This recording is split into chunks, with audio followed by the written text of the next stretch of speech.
अक्सर लोगों को अच्छे और बुरे कर्मों की बातें करते सुना जाता है। कहा जाता है कि अच्छे कर्मों का नतीजा अच्छा होता है और बुरे कर्मों का नतीजा बुरा होता है। कहते हैं कि व्यक्ति के पिछले जन्म के कर्मों का फल उसे वर्तमान समय में भोगना पड़ता है। जो पाप हमें याद नहीं है, उन कर्मों की सजा इंसान को इस जन्म में भोगनी पड़ती है। अगर आप भी भगवान के भक्त हो तो कमेंट में जय सिया राम जरूर लिखे और वीडियो को पूरा जरूर देखें। हमारे जीवन में जो कुछ अच्छा बुरा घटित हो रहा है, उसके पीछे हमारे पिछले जन्म के कर्म भी हैं।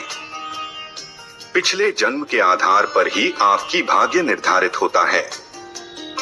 मान्यता है कि अगर आपने पिछले जन्म में ज्यादा पाप किए होंगे तो इस जन्म में भी आपको ज्यादा कष्ट भुगतने पड़ेंगे।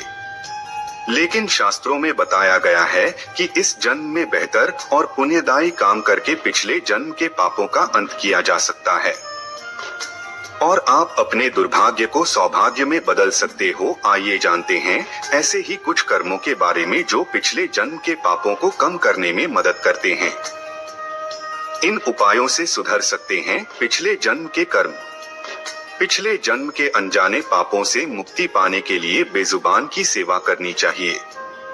गाय, कुत्ता, पक्षी, चींटी, मछली आदि को नियमित रूप से भोजन करना से पुण्य प्राप्त होता है।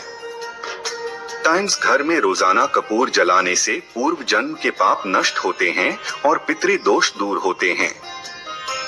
टाइम्स रविवार या प्रतिदिन बेलपत्र के पौधे की 3 परिक्रमा सुबह स्नान करने के बाद करें। ऐसा करने से पूर्व जन्म के पाप दूर होते हैं। धार्मिक मान्यता है कि हर अमावस्या पर कुछ न कुछ चीजें दान करने से पापों का अंत होता है।